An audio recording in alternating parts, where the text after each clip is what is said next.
Let me take you back to a time when Starbucks didn't dominate every city block. No sirens, no green mermaid logo, no pumpkin spice anything. It's 1971, and we're in Seattle, not the caffeinated capital of the world yet, but getting there. Three guys, Jerry Baldwin, Zev Siegel, and Gordon Boker, decide they want to sell high-quality coffee beans and equipment. That's it. No brewed coffee, no lattes, just beans. And believe it or not, the name Starbucks was inspired by a character from Moby Dick and the rugged feel of the seafaring Northwest. These founders weren't thinking global. They just wanted to bring good beans to people who appreciated quality. Their store was cozy, woodsy, and smelled like roasted heaven. But in all honesty, it was more like a local boutique for coffee nerds. Nothing flashy, no frills. Yet there was a seed planted here, a reverence for coffee that went beyond caffeine. It was about experience, craft, ritual. If you had walked into that shop in Pike Place Market back then, you wouldn't recognize it as the Starbucks we know today. You might not have even stayed long, but something was brewing, quite literally, a culture, a craving. And hey, if stories like this about humble beginnings that become empires hook you, don't forget to hit that subscribe button. We've got more epic tales coming your way. Now, here's where the story takes a real turn. In 1982, enter Howard Schultz, a young, energetic guy from Brooklyn with a sales background and a wild idea that coffee could be a lifestyle. Howard joins Starbucks as head of marketing and quickly realizes that the company's potential is way bigger than just selling beans. Fast forward to 1983, Howard takes a trip to Milan, Italy, and that trip, it changed everything. He saw how Italians didn't just drink coffee, they lived it. Espresso bars on every street, people gathering, chatting, laughing over tiny cups. Coffee wasn't a commodity, it was a ritual, a moment. He comes back buzzing, and not just from caffeine, and pitches the idea to the Starbucks founders. Let's create Italian-style coffee bars in the US. Places where people don't just grab and go, but stay and connect.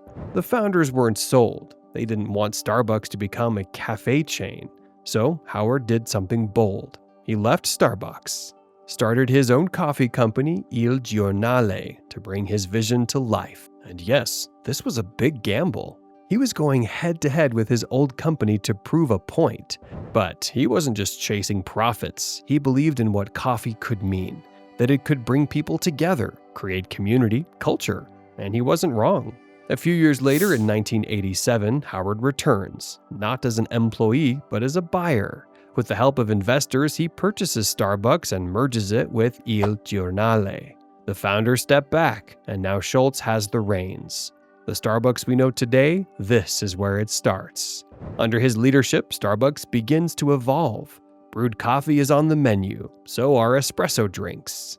Suddenly, there are cozy tables, soft jazz playing, baristas who know your name and your order. It wasn't just about the drink anymore. It was about the space, the vibe, the feeling of home away from home.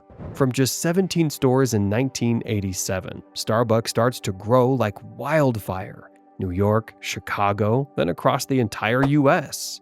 They weren't just opening stores, they were opening experiences. For a lot of folks, Starbucks became the third place, not work, not home, but somewhere in between. And yeah, it had its critics. People rolled their eyes at the complicated drink orders, at the prices. But you know what? People kept coming. Because there was something addictive about more than just the caffeine. It was the culture. Schultz had built not just a brand, but a movement. By the late 1990s and early 2000s, Starbucks had become unavoidable. It was no longer a niche experience for coffee lovers. It was everywhere. Malls, airports, Target stores, even on college campuses. If you could plug in a coffee machine and set up a counter, Starbucks would find a way. They weren't just selling coffee, they were shaping behavior. Morning routines were now defined by that green logo. People didn't just get coffee, they got Starbucks. It was a badge, a moment of indulgence, a reliable pit stop in a busy life. But it wasn't all smooth sipping. The brand began facing backlash for its ubiquity. Critics accused Starbucks of homogenizing cities, pushing out local cafes, charging outrageous prices for what was once just a simple cup of joe. And sure, they weren't wrong. Starbucks had become the fast fashion of coffee. Still, Starbucks leaned into its image: clean, efficient, community-driven. They added fair trade beans, began hiring more diverse staff, and launched eco-friendly initiatives. They tried to balance profit with purpose, even if it didn't always land perfectly. One thing's for sure, Starbucks normalized $5 drinks. They made it cool to sip almond milk, macchiatos, and talk about coffee notes like it was wine. And in doing so, they changed our mornings forever. But every empire hits turbulence. The 2008 financial crisis hit hard. Starbucks had overexpanded, stores were cannibalizing each other. Profit margins shrank and stock prices fell. Layoffs came, stores closed. People asked, has Starbucks peaked?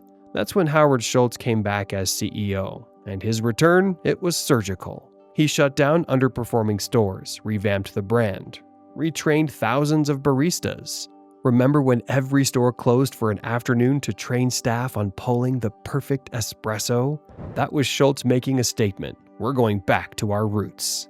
He also leaned into innovation. Starbucks launched mobile ordering, a loyalty app that became one of the most used payment systems in retail. They started experimenting with new drinks, new store designs, even alcohol and food menus.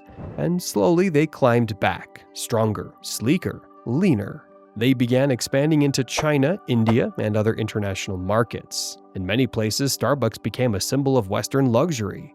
But it was never just about the drinks. It was about branding, experience, digital dominance. By 2020, Starbucks wasn't just a coffee chain, it was a tech-savvy, socially aware, lifestyle-driven powerhouse. And now, Starbucks is a daily ritual for millions. It's in over 80 countries with more than 35,000 locations. But it also raises questions. Is Starbucks still the warm, inviting cafe that Schultz imagined? Or has it become a caffeine machine? On one hand, it's evolved with the times.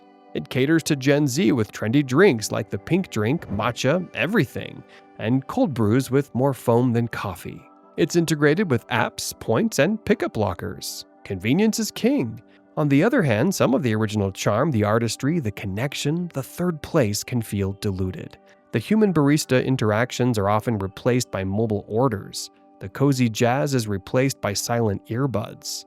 Yet despite it all, Starbucks remains deeply embedded in our culture. It's where students cram for finals, friends catch up, remote workers escape their apartments. Love it or hate it, it's become part of our modern lifestyle. And maybe that's the real genius of it all. Starbucks doesn't just serve coffee, it serves meaning, whether it's comfort, routine, identity, or yes, even caffeine. And it all started with a few guys who just wanted to sell some beans. Who would have thought? If you enjoyed this story, go ahead and give us a like, maybe even subscribe. And the next time you order your half-calf soy latte with extra foam, remember, you're sipping a story decades in the making.